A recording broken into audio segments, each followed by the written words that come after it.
알루미늄 캔 속에 출렁이는 바다, 낡은 목도리를 둔 타르코프스키 감독이 끊어진 길을 위해 낡은 자전거를 불태운다. 딛고 올라가기에 인생만큼 부실한 사다리도 없다.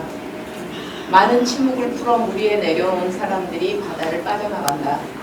굳이 떠나야만 했던 길을 되짚어 가는 동안 눈은 한정없이 쏟아지고 출항을 포기한 집들은 문을 깊게 닫고 잠이 들 것이다.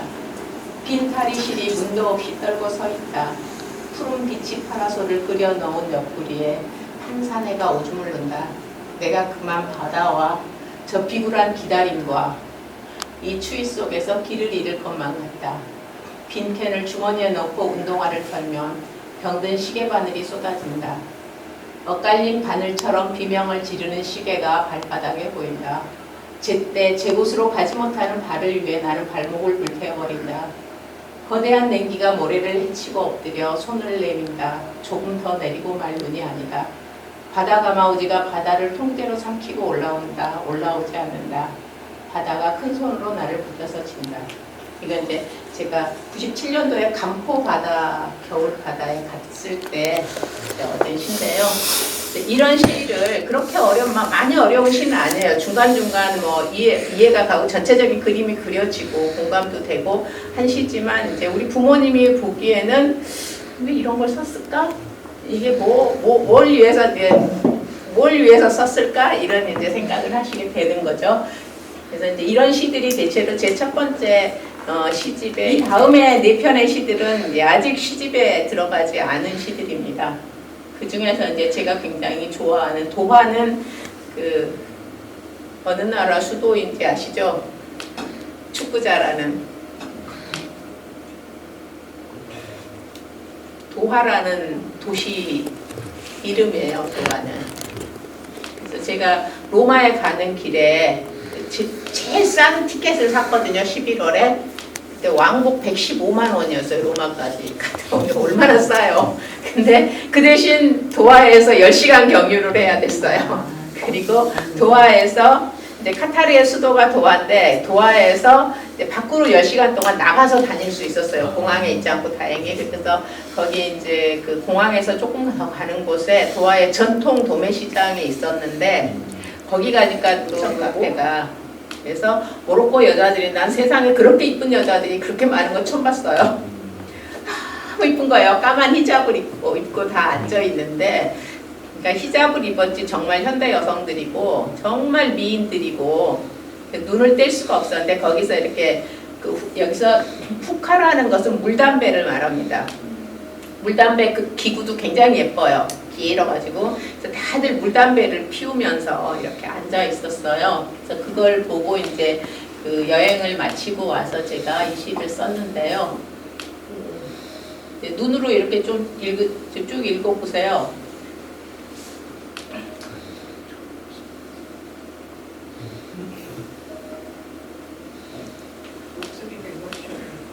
네? 목소리를 읽어주셔도 될 것 같은데요. 그럴까요? 인동초 문신 놓인 손목이 고서의 갈피처럼 부드러웠다. 이건 이제 느낌으로 여러분들이 이 시는 보셔야 돼요. 상징이 많기 때문에. 모로코 여자가 파이프를 물고 어린 사환이 라이터를 당기고 그녀의 허리띠에 수놓은 동굴이 고르르 고르르 물방울을 뿜었다. 검은 히잡의 휘하에 갓핀 모로코 여자, 아리따운 어닝 밑이 내 하렘, 골반 날씬한 햇살이 내 기병들, 사막의 깃불에서 배워온 검은 작약, 커피 종지를 핥는 혀, 나의 오드아이, 나의 오드아이. 푸카, 인생이란 페르시아 카펫과 같다오. 동쪽 광장 비둘기떼가 많은 동을 물고 날아올랐다. 물 바깥에 앉은 담배, 물 안에 우는 깃털, 흰 똥의 분묘가 일어나 흩어졌다. 구슬처럼 순장된 바람들이, 허리에서 골반까지만 남은 모래들이, 설득과 교란이, 빠른 속도로 진입하는 싱싱한 외부를 기다렸다. 끓어오르는 성좌를 거느리고 370번째 생을 적출한 입술이 옹라들었다.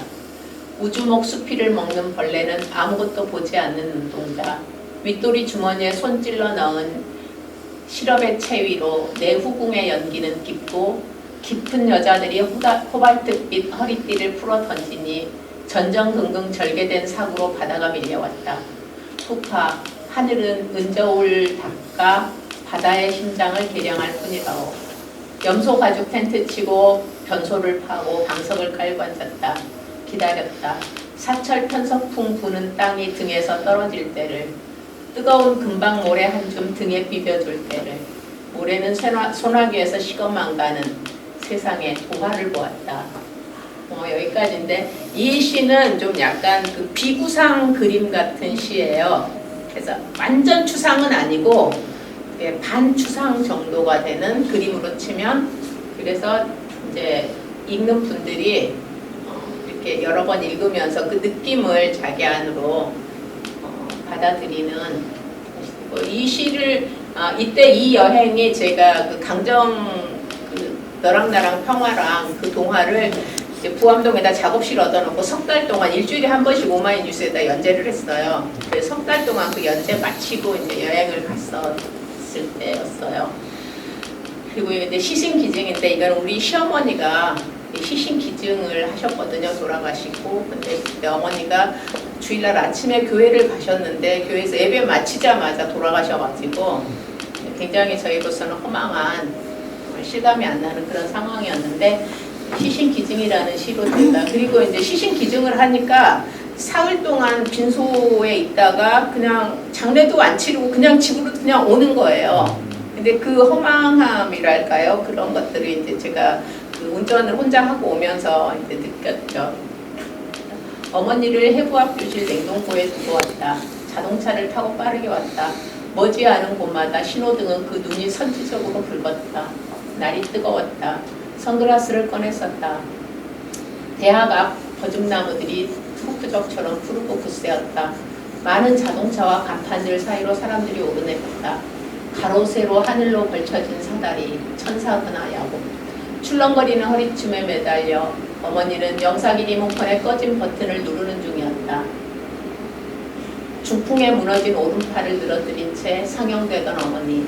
하늘은 완전히 비었고 아무것도 아니었다. 웨딩 리본과 풍선을 펄럭이며 흰 무게차가 스쳐 지나갔다. 깔깔깔. 빈 관 끌리는 소리도 무사히 따라오는지 근심하며 지겨웠다. 울타리에는 찔레가 지고 어린 장미들이 피었다. 어머니는 벌거벗긴 채 냉동고에 있었다. 굉장히 허망했었고, 그 세브란스에서 나와서 연대 앞에서 이렇게 신호 대기를 하는데, 그 오가는 대학생들은 굉장히 정말 트루프족 병사들처럼 묶어냈고, 여러 가지 그 이미지들이 담겨 있습니다. 이거는 구이역 그 아이는 여러분이 아시는 구이역 김분에 대한 시예요. 그러니까 시인들은 이제 이런 식의 시들을 쓰는 거죠. 자기 뭐 집안 얘기나 뭐. 이거는 누가 좀 읽어주시면 좋겠어요. 부사님 읽어주실래요? 책임감 있게 잘할게 엄마. 이거 끝나고 컵라면 먹을게. 걱정 마. 바람처럼 빠른 열차가 내 뒷머리를 깨부수고 간 후 너는 팔도 다리도 없이 내 앞에 왔는데 열쇠는 필요할 때 알아서 가져가라 해서 가르쳐준 대로 했는데 규정을 어긴 김모씨로 너를 몰아갔단다. 오후 5시 50분. 네, 도착했습니다. 네, 작업 마치면 즉시 출동하겠습니다. 이어진 출동 지시 전화를 받은 너에게 작업 중 사적 통화를 했다고 규정을 어긴 김모씨로 너를 몰아갔단다. 오후 5시 54분. 엄마, 이걸 혼자 하면 안 되지만 2인 1조 규칙 지키려면 회사가 적자래. 회사가 없으면 내 일도 없지. 한 달에 100만 원 조금 넘는 월급을 받아 100만 원씩 적금 들던 아들아. 나머지 1인분 급여를 회사는 저승사자에게 보냈나 봐. 2인 1조 출동 규정을 지키지 않아도 괜찮은 저승사자들일까? 오후 5시 57분. 엄마, 나 일하는데 왜 열차가 멈추지 않았을까? 여기 나 있다고 연락해줘야 하는 건데 내 몸이 부서졌어. 도어 고쳐야 하는데 손이 없어. 엄마, 몸이 없으면 메트로 직원이 될 수 없잖아. 어디로 갔을까?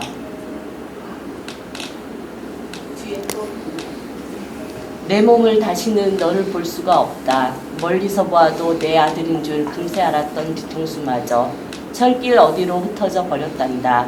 피로 떡진 머리카락 씻겨 다시는 피지 않을 어느 꽃끈을 고이 뉘어줄까 아가.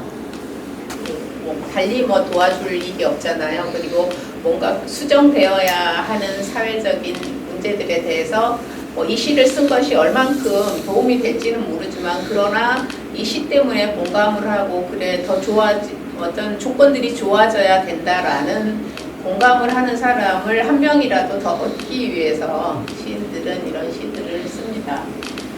그 다음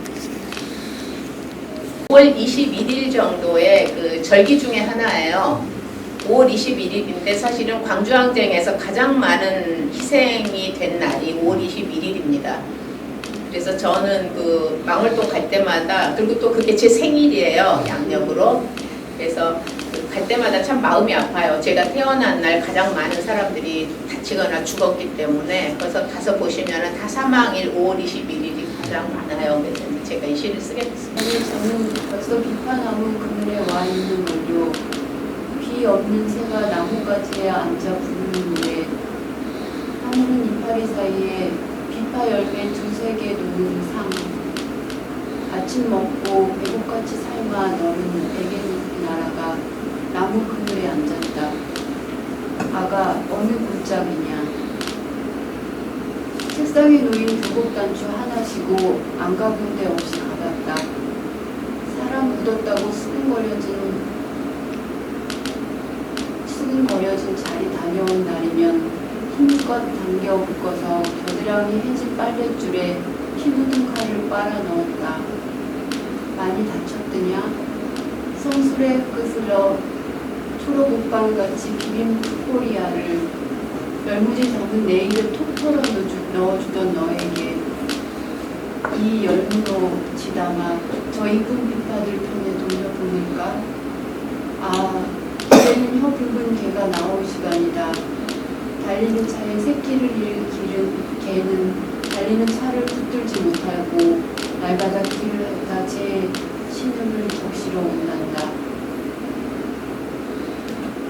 아래는 먼 호구에 갔다. 흰 탱크가 줄지어 서 있다. 문 열어라 오라. 문 좀 열어다오라. 어미들은 물가에 허리를 접고 웅얼거렸으나 바다는 천남성 홍빛처럼 냉랭했다. 회식에 돌아 둥거차 손잡잡 찾아온 딸 하나 제 품에 건져 해수정에 보내줄 뿐이었다. 헬리콥터는 프로펠러가 꺾인 채 날아가고 허공에 금이 가고 날카로운 비명이 폭우처럼 새어나갔다.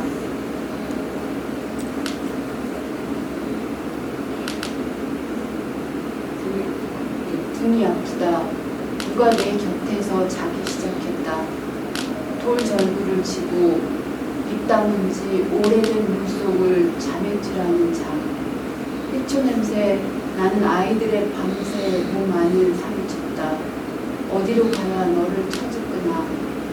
뜰 안에 비파가 노랑노랑 연두 익어간다. 슬픔을 일스 품 없이 갖추어준 이는 배 한 척이 집에 가득하다. 네, 이 시는 그 5.18 엄마들이 그 팽목항에 갔었는데 그 세월호 엄마들을 만났고 그때 이제 서로 위로하고 5.18 엄마들이 하는 것을 제가 이제 보면서 그 엄마의 마음, 팽목항에 갔던 그 엄마의 5.18 엄마의 마음을 이제 짐작해 보면서 쓴 시죠. 그래서 비파가 그럼 왜 나왔는가? 사실 5.18 때 광주에서 죽은 학생들은 광주 출신은 많지 않았다고 해요. 왜냐하면 광주의 아이들은 부모들이 다 이렇게 붙들고 있었잖아요. 근데 광주는 교육도시이기 때문에 지역에 뭐 주변에 막 그 군 단위 혹은 신안섬 이런 데에서 공부하러 온 학생들이 정말 많습니다. 정말 놀라울 정도로 많아요. 그래서 이제 토요일이 되면 저도 이제 그 중에 한 사람이에요. 토요일이 되면 이제 자취하는 학생들이 많기 때문에 금성역에 광주역에 막 학생으로 가득 덮여요. 그리고 토요일날 집에 가서 이제 김치 같은 거 담궈가지고 엄마가 반찬 해주면 들고 또 일요일 오후가 되면 막 가득 학생들이 오죠. 근데 그래서 이제 그렇기 때문에 이제 지역에 있는 어떤 학생이었을 거라고 생각을 하고 그래서 5.18이 이제 끝났을 때 그 지방 부모님들이 굉장히 많이 와서 애들 자취방에 갔는데 이제 애가 없는 거죠. 그래서 이제 이 그 시에 나오는 엄마는 애 이제 자취방에 갔는데 애는 없고 책상 위에 있는 이제 학생복 반추 하나를 들고 이제 애를 찾으러 다니는 거 사람 묻었다는데 다 다니는 그런 일들은 이제 그 항용 있었던 일입니다. 부모들이 아이들을 시신이라도 찾으려고 했던 이제 그것들. 그래서 아마 이 아이는 목포나 무안이나 뭐 이런 지역에서 이제 온 애라고 저는 상정을 하고, 그래서 그쪽에 이제 목포의 시목이 비파예요. 그리고 목포 영암 뭐 한평 이런 데는 비파나무가 꽤 많이 있습니다.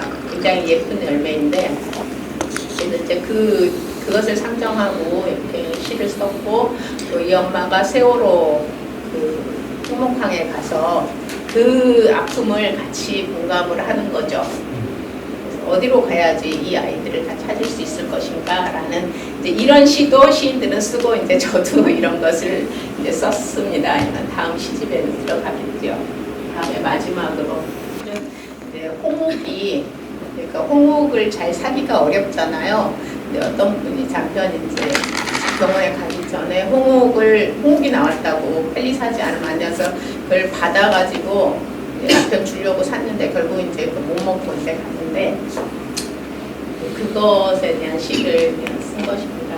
끝없는 사과. 당신을 남원에 두고 돌아왔다. 병상을 치웠다. 지극히 울었다. 홍옥을 자르지 않고 먹었다. 당신이 다시 먹을 수 있게 될 줄 믿었다. 숟가락으로 긁어 힘없는 입에 넣어주려 했던 연한 사과를 손에 가득 쥐었다. 새콤한 사과를, 붉은 사과를, 잘 돌보아주지 못한 순간들이 우왕좌왕하는 사과를, 당신의 힘없는 입은 승왕원 화로에서 사라지고 강가의 화장터 빛체가 올마와 이글거리는 화로 곁 대기실에서 나는 작은 새보다 작은 소리로 노래했다. 그날 아침 그곳에서 차고 맑은 천국물에서 만나자 했다. 바랄 수 없는 것을 바라는 희망은 절망의 별서. 희망의 봉창을 열면 당신의 살과 장기와 뼈녹이는 불꽃이 화르르 날았다. 당신은 재가 되고 나는 홍옥 하나를 먹었다. 내 사과는 시고 굵고 목이 메고 원하면 벌써 마당 사과나무 꽃은 마른 강의 빗전에 자욱했다. 저 세상을 가느러내 대강 물이 많지만 어쨌건 우리가 오가기 어려운 강은 물이 없는 그런 강이겠지요. 어쨌건 시인은 이런 시도 씁니다. 제가 이제 많은 시를 써놨지만 그 중에 이제 5편을 그라시제라 이후에 제가 이제 시집을 내면 이런 시들이 들어가고 어떤 시를 쓰고 있는가를 여러분들께 보여드리기 위해서 이걸 가져왔습니다. 오늘 감사합니다. 예, 12인 생각 모임은 다음 주 10월 첫째 주 수요일에 있습니다. 여러분의 다양한 생각을 지배 구조의 언어로 가시는 것이 아니라 열린 구조의 언어로 평평하게 대화를 나누시길 원하신다면 언제든 나와주시길 바랍니다. 예, 함께해 주셔서 감사합니다. 여러 가지를 주시하시느라 예. 다 같이 사진은 예.